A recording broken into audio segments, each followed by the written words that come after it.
And a few weeks later, we read in the torch. This is, call it late August.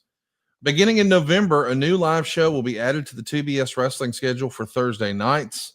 Not a lot is known about the new show at this point, probably because the format is still being determined.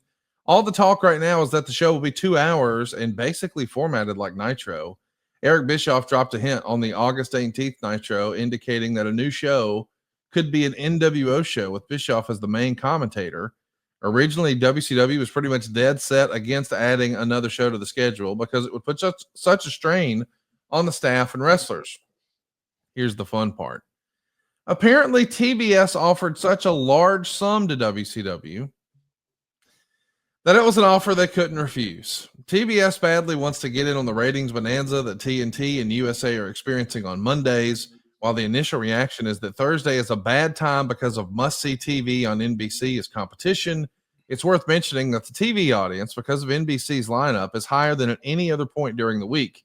So channel flippers may discover it during reruns or right after Friends and Seinfeld.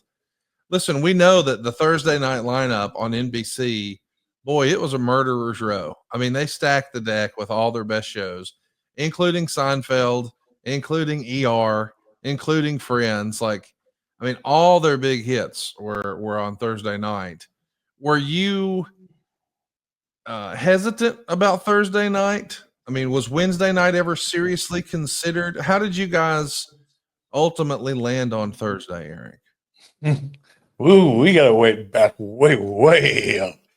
Who wrote that? Where did that quote come from? Torch? Wade Keller. Yes, sir. Wade Keller. So I don't know where Wade was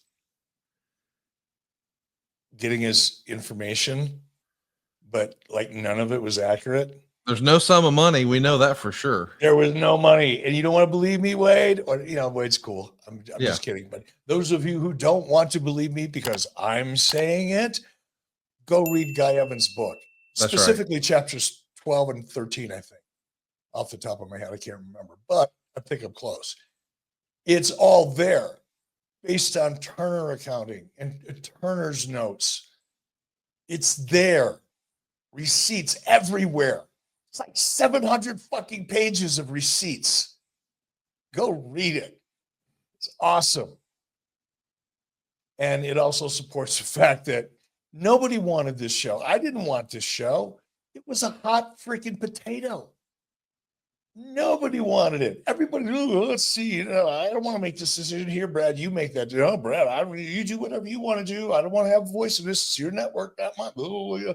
Nobody wanted that thing. Harvey Schiller didn't want it.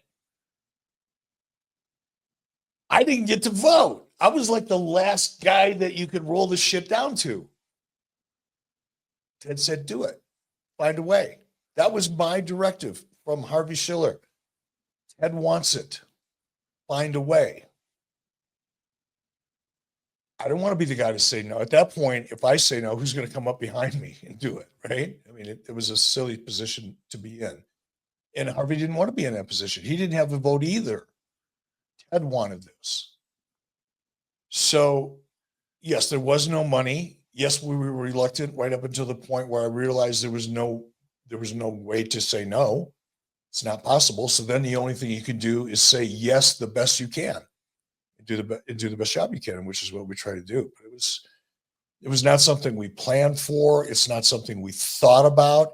Nothing was discussed weeks or months in advance of this. I mean, I don't know when the official decision was made before the news came out, but I bet it was no more than a week. And prior to that week, the only discussion I had about adding another show was when Harvey Schiller called me on my cell phone on my way to Wyoming with my family for the 4th of July to tell me that Ted wanted a show on Thursday. So when I talk about there wasn't time to plan creatively, that's why. We didn't even know we were going to do it. And I had about a week to try to fight it off, and then it was like, just find a way. So we did. And I didn't get to vote on Thursday night either. I didn't get to vote on anything. Just how to do it. Would you, I mean, listen, once you know you're dictated to and you're going to have to do a second show, if it was left up to you what night, Would you have picked Thursday? I would have, and I know that sounds crazy, but wrestling was one, when you in the television industry, television is categorized by genre. You have sitcoms, obviously you have dramas, you've got action, and it used to be called, generally speaking, alternative television. And in the alternative television, and then of course sports, but in the alternative television bucket could be a number of different things, documentaries perhaps in some cases. It's kind of a wide open category that's not scripted necessarily by writers in a structured way. Alternative programming has now become even more broken down. Now there's reality. There's, within reality, there's called doc follows, doc dramas, situationals, transactionals. It's crazy. But it used to just be called alternative television. And the reason it was an important category in the programming industry is for situations just like this, where if you've got, let's use sports, Sunday afternoon for sports is one of the most, what else are you going to put on television on Sunday that's going to draw anywhere near Sunday football? Nothing.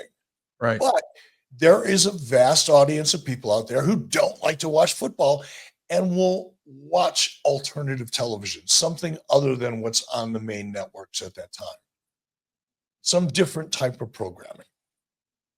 So I think if you think from a programming point of view, it's a big, big challenge, but it doesn't take much to win. Because if you could carve out the majority of the rest of the audience who isn't watching those sitcoms on Thursday night back then, for whatever reason, if you could kind of dominate the audience that those shows don't have, that's a win. I don't know if that went into the discussion or not, because now you're talking about ad sales, information, and things like that. It becomes a math equation at some point. But there is a way to make an alternative night like that work for you, especially if you're hot, which we were.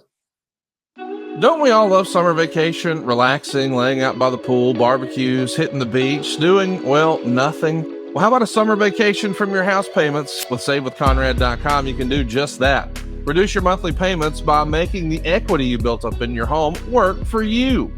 You can roll together those high interest rate credit cards into one lower monthly payment, and perhaps access some of that newfound equity to turn your house into your dream home with no money out of pocket. And how about this? You get to skip your next 2 house payments. That's right. You won't have to make your June or your July house payment. You're done until August 1st. Go right now to SaveWithConrad.com. Let my team run the numbers for you for free. There's no obligation, and if we can't help you save some cash, we won't waste your time. And did I mention we're offering a 3-year guarantee right now?